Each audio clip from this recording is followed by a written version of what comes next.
नमस्कार दोस्तों, आप देख रहे हैं बिहार की उड़ान यूट्यूब चैनल, जहां हर खबरें होती है सच्ची और सबसे तेज। तो चलिए जानते हैं बिहार के हर जिला हर क्षेत्र की ताजा और महत्वपूर्ण खबरों पर नजर डालते हैं। तो चैनल पर पहली बार आए हैं तो वीडियो को लाइक और चैनल को सब्सक्राइब कर ले। बिहार सरकार कृषि वानिकी योजना 2025 से 26 के तहत निजी क्षेत्र में नर्सरी स्थापना पर 50% तक अनुदान दे रही है। आधे हेक्टेयर नर्सरी पर अधिकतम 5 लाख की सहायता मिलेगी। किसान और युवा बिहार कृषि ऐप से ऑनलाइन आवेदन कर सकते हैं। योजना से रोजगार, आय और पर्यावरण संरक्षण को बढ़ावा मिलेगा।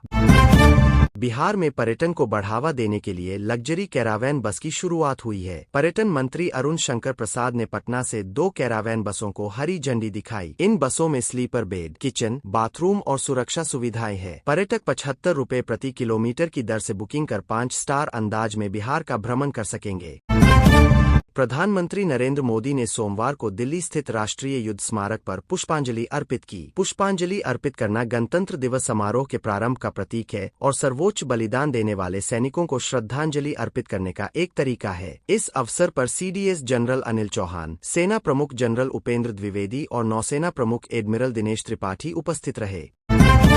बिहार के मुजफ्फरपुर में गणतंत्र दिवस के मौके पर आरएसएस प्रमुख मोहन भागवत ने कहा, कानून का पालन ही सबसे बड़ा नागरिक कर्तव्य है। भारत को अग्रणी बनाने के लिए सार्वजनिक जीवन में आदर्श आचरण जरूरी है। हर नागरिक को अपने संविधान में मौलिक कर्तव्यों का पूरे मन से पालन करना चाहिए। भारतीय संस्कृति के नियम मानवता समाज के सभी वर्गों को साथ बनाए रखने के लिए महत्वपूर्ण है। भारतीय परंपराएं समाज को जोड़ने वाली है। यूएई के राष्ट्रपति शेख मोहम्मद बिन जायद अल नाह्यान ने बीते दिनों अचानक भारत का दौरा किया था। इस दौरे के कुछ ही दिनों बाद यूएई ने पाकिस्तान को बड़ा झटका देते हुए इस्लामाबाद इंटरनेशनल एयरपोर्ट के संचालन का सौदा रद्द कर दिया है। पाकिस्तानी मीडिया ने इसकी पुष्टि की है। यह समझौता अगस्त 2025 में हुआ था। पीएफआरडीए ने एनपीएस में ज्यादा रिटर्न दिलाने और जोखिम कम करने के लिए 9 एक्सपर्ट की टीम बनाई है। मॉर्गन स्टैनली इंडिया के पूर्व क्षेत्रीय प्रमुख और सीईओ नारायण रामचंद्रन की अध्यक्षता वाली इस समिति का उद्देश्य लंबी अवधि में पेंशन फंड बढ़ाना, निवेश में विविधता बढ़ाना, जोखिम प्रबंधन सुधारना और ग्राहकों के विकल्प बढ़ाना है। गणतंत्र दिवस समारोह के दौरान पटना के गांधी मैदान में राज्यपाल के लिए निर्धारित कुर्सी पर सीएम नीतीश कुमार बैठ गए। सीएम की कुर्सी पर जेडीयू नेता संजय झा नजर आए। वहीं लेडी गवर्नर की सीट पर सीएम सम्राट चौधरी के बैठे दिखे। बाद में सीट के आगे लगाया गया बोर्ड बदल दिया गया। इधर राबड़ी आवास और नेता प्रतिपक्ष तेजस्वी यादव के आवास दोनों जगहों पर आरजेडी सुप्रीमो लालू यादव ने झंडा फहराया। तेजस्वी नजर नहीं आए। दिल्ली के कर्तव्य पथ पर 77वें गणतंत्र दिवस का आयोजन राष्ट्रीय गीत वंदे मातरम की 150वीं वर्षगांठ की थीम पर आधारित है। वंदे मातरम के श्लोकों को दर्शाने वाली और वंदे मातरम एल्बम में प्रकाशित तेजेंद्र कुमार मित्रा की 1923 की पेंटिंग्स को झांकियों के रूप में प्रदर्शित किया गया। परेड की शुरुआत बैंड द्वारा वंदे मातरम के गायन से हुई। शुभांशु शुक्ला को राष्ट्रपति द्रौपदी मुर्मू ने अशोक चक्र से सम्मानित किया। ग्रुप कैप्टन शुभांशु शुक्ला को मिलने वाला अशोक चक्र देश का सर्वोच्च शांतिकालीन वीरता पुरस्कार है। राकेश शर्मा के बाद शुभांशु शुक्ला दूसरे अंतरिक्ष यात्री है जो स्पेस में गए हैं। यह सम्मान मिशन के दौरान दिखाए गए असाधारण साहस, त्वरित निर्णय क्षमता और कर्तव्यनिष्ठा के लिए उन्हें मिला है।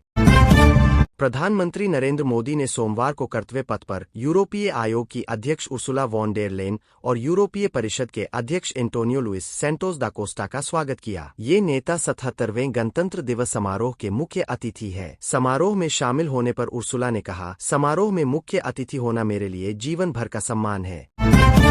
केंद्रीय कर्मचारियों और पेंशनर्स के लिए गुड न्यूज है। सरकार ने पब्लिक सेक्टर जनरल इंश्योरेंस कंपनियों, नाबार्ड और आरबीआई के कर्मचारियों की सैलरी और पेंशन में वृद्धि के लिए मंजूरी दे दी है। सरकार ने यह भी बताया कि कुल मिलाकर इस फैसले से लगभग 46,322 कर्मचारियों, 23,570 पेंशन भोगियों और 23,260 पारिवारिक पेंशन भोगियों को फायदा पहुंचने की उम्मीद है।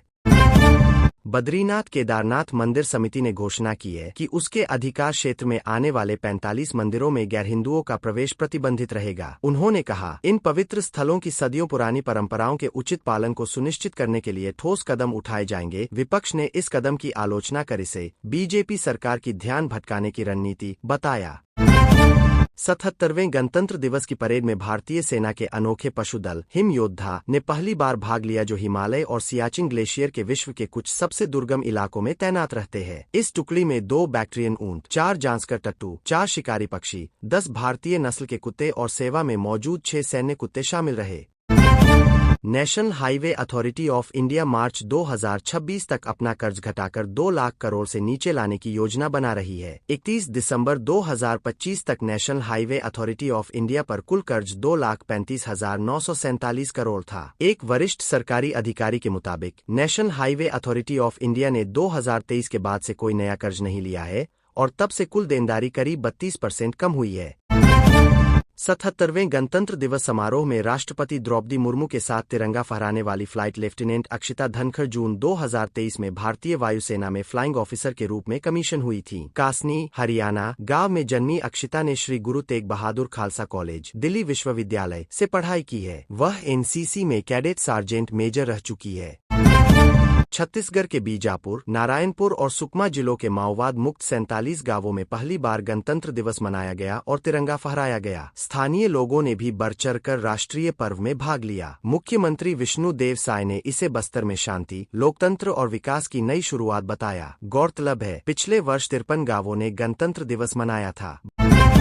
बांग्लादेश ने भारत को 77वें गणतंत्र दिवस पर बधाई दी है। भारत में बांग्लादेश के उच्चायुक्त रियाज हामिदुल्लाह ने एक एक्सपोस्ट में कहा, बांग्लादेश 77वें गणतंत्र दिवस पर भारत के हर महिला पुरुष बच्चे को बधाई देता है। उन्होंने इसके साथ एक तस्वीर पोस्ट की जिसमें 14 भारतीय भाषाओं में भारत का 77वां गणतंत्र दिवस लिखा है।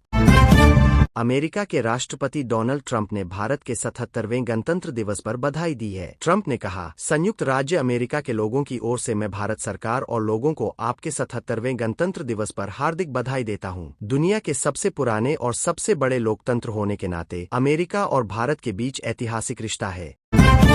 प्रधानमंत्री नरेंद्र मोदी ने सोमवार को 77वें गणतंत्र दिवस समारोह में बहुरंगी सफा या पगड़ी पहनी। 2015 में उन्होंने राजस्थानी बंधनी, 2016 में पीली जोधपुरी, 2017 में गुलाबी, 2018 में बहुरंगी पारंपरिक पगड़ी, 2019 में लाल सुनहरी, 2020 में केसरिया बांधनी, 2021 में हालारी पगड़ी, 2022 में उत्तराखंड की पारंपरिक टोपी, 2023 में लहरिया और 2024 में बंधेज पगड़ी पहनी थी। फिस्कल डेफिसिट सरकार की कुल आय और खर्च के बीच का अंतर बताता है, जबकि रेवेन्यू डेफिसिट तब होता है जब सरकार की रोजमर्रा की आय उसके नियमित खर्चों से कम पड़ जाती है। बजट में ये दोनों आंकड़े अहम होते हैं क्योंकि इन्हीं से सरकार की उधारी, खर्च की क्षमता और अर्थव्यवस्था पर पड़ने वाला असर तय होता है।